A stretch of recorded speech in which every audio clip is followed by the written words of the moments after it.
নাঙ্গলকোটে জোরপূর্বক দখলের জমি সীমানার বেড়া ভাঙচুরের অভিযোগ। কুমিল্লার নাঙ্গলকোট উপজেলার মোকড়া ইউনিয়নের মোরেশ্বর গ্রামের পূর্বপাড়ার পেয়ার আহমদের দখলের জমি সীমানার বেড়া ভাঙচুরের অভিযোগ উঠেছে। ঘটনাটি ঘটেছে গত বুধবার উপজেলার মোকড়া ইউনিয়নের মোরেশ্বর গ্রামে। এ নিয়ে বৃহস্পতিবার পেয়ার আহমদের স্ত্রী শামীমা আক্তার থানায় লিখিত অভিযোগ দায়ের করেন। অভিযোগ ও ভুক্তভোগী সূত্রে জানা যায়, উপজেলার মোকড়া ইউনিয়নের মোরেশ্বর গ্রামের মৃত আব্দুল গফুরের ছেলে পেয়ার আহমদের দখলের জায়গা সীমানার প্রাচীরের বেড়া একই গ্রামের সৈয়দ আহমদের ছেলে কাউসার, আব্দুল মালিকের ছেলে পারভেজ ও ফারুক এবং হাসানুজ্জামানের ছেলে মামুন সহ 7-8 জন জোরপূর্বক ভাঙচুর করে নিয়ে যায়। পেয়ার আহমদ বলেন, পেয়ার আহমদ, গ্রাম মহেশ্বর মোল্লাবাড়ি। বলেন। এখানে 14 শতক জায়গা, 8 শতক কবরস্থান, 6 শতক হয়েছে আমাদের বসত ভাই। আমাদের বসত ভাই আমাদের দলিল আছে, জায়গাটা খতিয়ান সরকারের নামে আমরা রেকর্ডের বিরুদ্ধে আমরা মামলা করছি। ঠিক আছে, হেরগড়া দুজনের বিবাদী করছি, হেরাগো হেরগো জায়গা বিবাদী করার পরে মামলা কোর্টে চলতেছে। হেতরা কোর্ট অমান্য করি হেরাই একবার বাড়িঘর নাম কোন হেরা কারা? এরা হলো ওগুলো কাউসার সৈয়দ আহমদের হুদ। এরপরে আছে মালেকের হুদ, মানে মালেকের হুদ দুবে, ওগা ফারুক, ওগা পারভেজ। তারপরে দেখেন লতিফ, বাপের নাম লতিফ, আর ছেলের নাম হইলো যেকে ঘটনা করছে এর নাম হইলো মমিন। নাম হচ্ছে ইদান সৈয়দ আহমদ। এর নেতৃত্বে আইছে, এর নেতৃত্বে 4-5 জন আইছে।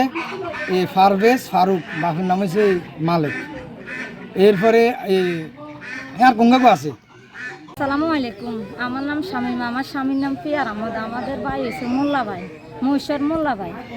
আমাদের অনেকবারও আমার বিয়ে হয়েছে ধরিয়ে আমাদেরকে শুধু হুমকি দিতে আছে, মারধর করতে হয় যে আমার বিয়া গোয়া বহুতবার অনেকবারে ভাঙ্গি চুরি সব নিচে গা নেন রাখিয়ে গেছে। কালকে একবার বেড়া দিছে, আর আরো কয়েকদিন আগে লাশ একটা নিয়ে এসে সব কিছু ভাঙ্গি চুরি ফালা দিছে। আর যদি তবুও আমরা বাইর থেকে বাড়িতে পারি না, রাস্তার মানুষ দেখা যায়, তো আমরা আবার দিছি। কালকে দিছি আমি আর আমার শাশুড়ি দিছি। দনের পরে শাশুড়ি দনের পরে দিয়ে আবার একজন লোক আছে কাউসারে আসি আপনাকে কে অনুমতি দিছে এখানে এরকম আমার জায়গাতে আমি দিছি, তোমাদের কি? আমার শাশুড়ি বলছে, তো তারা মানে না, কাউসার চলে গেছে। কাউসারে কারে ফোন দিছে, ওরে এবারে আসরে পরে আমরা নামাজ পড়িয়ে ঠুসটা শোনা যায়। আর আমার শাশুড়ির বলতেছে কি আমার ঠুসটা কি শোনা যায়, একটু বাড়ি আসে না সাইদিন এমনি এগুলো ভাঙ্গে, এগুলো ফিলে সব ভাঙ্গি, মনে হয় 7-8টা ফিলের ভাঙ্গি গেলেছে। ওই এইখানেও আছে অনেকটা, সবগুলো ভাঙ্গি ঘর ভাঙতে গেছে। এবারে সব টিন টুন হইতে আপনার বিয়া গোড়া সব নিচে গা, কিছু রাখে না। আর প্রতিপক্ষের কাউসার বলেন, অভিযোগ করা হয়েছে মূলত এটা হচ্ছে একটা কবরস্থান। মহেশ্বর গ্রামের সর্বস্তরের জনগণের জন্য এটা কবরস্থান। এই কবরস্থানে আমাদের সিএসও কবরস্থান আছে, বিএসও আছে, আরএসও আছে। এখন এই 14টি সিং কবরস্থানের মধ্যে হেরা জোরপূর্বক আমাদের গ্রামের কিছু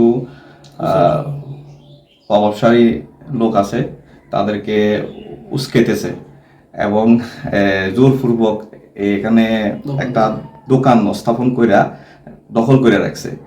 এটা আসলে এখানে এই দোকানের মধ্যে যত মহেশ্বর গ্রামে যত অনৈতিক কাজকর্ম হয় এই দোকানের ভিতরে হয়। একটা কবরস্থানের সামনে যদি এরকম অনৈতিক কাজকর্ম করার জন্য একটা দোকান বা অফিস খুলে রাখে, দোকানের নামে অফিস খুলে রাখে, তাহলে আমাদের যুব সমাজ কিভাবে এটা সহ্য করতে পারে? আপনারা অবগত আছেন, আমরা আমাদের গ্রামের বিভিন্ন সামাজিক কাজকর্ম এবং করার জন্য সবসময় আমরা প্রতিজ্ঞাবদ্ধ। ওই কারণে আমরা কালকে যখন তারা বেড়া দিতে গেছে, তা আমরা বাধা দিছি। আমাদের যুব সমাজে কিছু ফলাবাইন ছিল, আমরা যাই বাধা দিছি। বাধা দেওয়ার পরে তারা শোনে নাই। তখন বিকেলে যাই শুনি যে তারা সকাল থেকে বিকাল পর্যন্ত আমাদেরকে অনেক খারাপ মন্দ সন্দ গালাগালি করতেছে। আমরা উপস্থিত ছিলাম যারা সবাই মিলে, আমরা ওখানে মুরব্বীরাও ছিল, সবাই উপস্থিতিতে আমরা গ্রামের আরো মান্যগণ্য ব্যক্তিরাও ছিল, তাদের উপস্থিতিতে আমরা বেড়া করে খুইলা এক জায়গায় রাখে দিয়েছি। এই জায়গা নিয়ে অলরেডি কোর্টে মামলা চলতেছে। কোনো চলমান মামলা, কোনো জায়গা নিয়ে যদি মামলা চলে, ওই মামলার কোনো কেউ তো দখল করে থাকতে পারে না। নাঙ্গলকোট থানার অফিসার ইনচার্জ আরিফুর রহমান বলেন, অভিযোগ পেলে তদন্ত করে প্রয়োজনীয় ব্যবস্থা নেওয়া হবে।